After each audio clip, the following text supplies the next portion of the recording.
So this house has a masonry fireplace, and what we'll be looking for here, first of all, we look around where the brick actually meets the ceiling.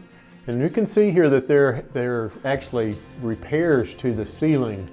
There's a crack over here that looks like a little bit of moisture stains in this area.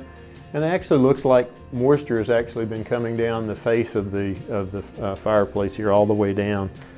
And so we'll be looking for, this is a clue that we'll be looking for evidence of moisture up above in the attic, and as well as down below if it actually has reached to the floor system around this or below this fireplace.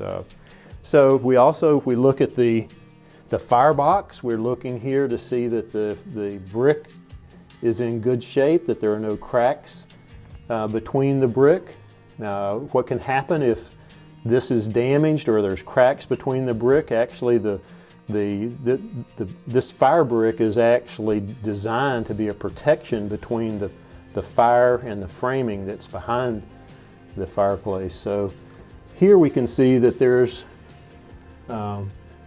actually the damper has a lot of creosote on it. So this fireplace really needs to be cleaned. We'll refer that to a chimney specialist or a chimney sweep for cleaning.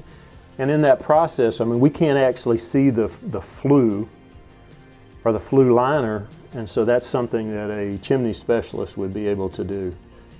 So this is a kind of a fun tool that we like to add to our toolbox, if you will. And everything we do, it just aids the inspector. This is a visual inspection. Our primary tool is our eyes, but we do use things like moisture meters and different types of thermometers, humidistats, things like that. And this is a fun tool. This is an infrared camera or a thermography camera. And it's kind of fun. This house has an unusual heating system that was something people used, I believe, between the 60s and 70s. It's completely inefficient, and that is electrical coils in the ceiling. So you can actually take a look with me here real quick, and we'll actually look up at what these electrical coils look like. And the only thing I'm checking for is, are they still functioning? Is there areas where they're out? Are we seeing anything unusual? Another thing that infrared cameras can be used for is to look at HVAC registers. Are they blowing hot? Are they not working? And around electrical devices to see if they're overheating. That can be a serious safety issue as well. But this really is just a tool. Some inspectors like to sell these things as kind of a magic device that can find moisture problems, and while they can aid us in that, it's just one tool that we use to take a closer look. So to finish out this flooring inspection, we'll be going through all the rooms, bedrooms. We'll operate doors to make sure they're operating correctly, windows, test receptacles, test lights, going through all those processes in each room.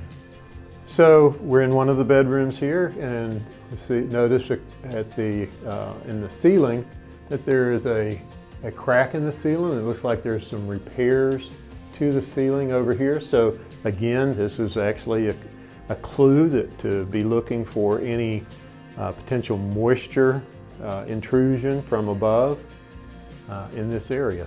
So here, between the bedroom and the bath, there's actually a diagonal crack above the door. It's usually an indication that there's been some settling, and we'll look underneath this area here for support. Is there any reason to believe that there's inadequate support? And then again, this is not necessarily something that we can give the implications to, and we'll refer that to a structural engineer.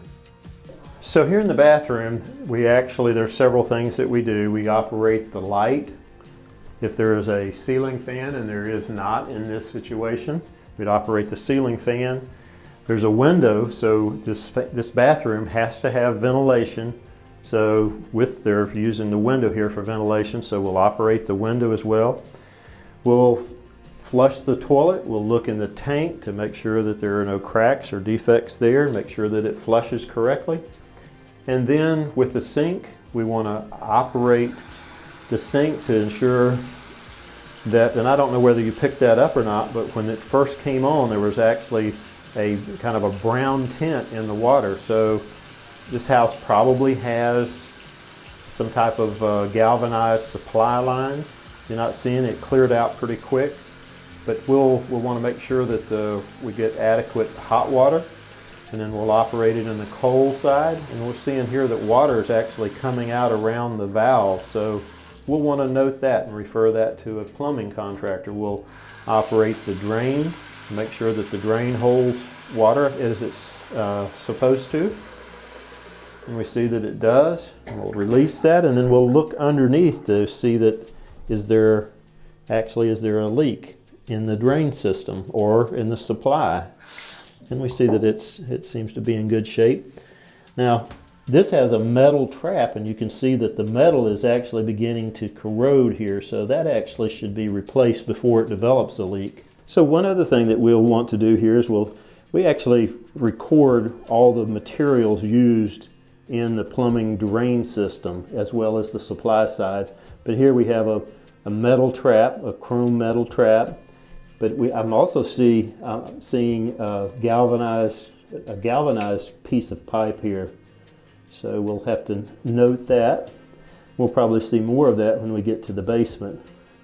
One thing I see here in the supply side, that there's no shut-off below the sink, and that's important to, if you ever wanted to change this sink out, you'd have to turn the water off to the house instead of just being able to turn it off at the valve here.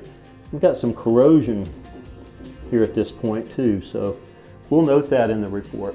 So what we do, we actually I'm pushing against the toilet here with my knee to see that it is secure to the floor. It's real important that the toilet is secured, because if it moves around, there's actually a wax seal, a part of the connection between the toilet and the drain line below. And if it moves, it can break that wax seal and cause a leak. So if we'll actually be looking closely at this area below this from the basement to ensure that we don't have a previous or a prior leak in that area. Very common to see that. Another thing that we'll do, we'll actually lift the tank lid and we'll look inside to see if there's appears to be any cracks in the tank, and we will operate the toilet to ensure that it functions correctly. So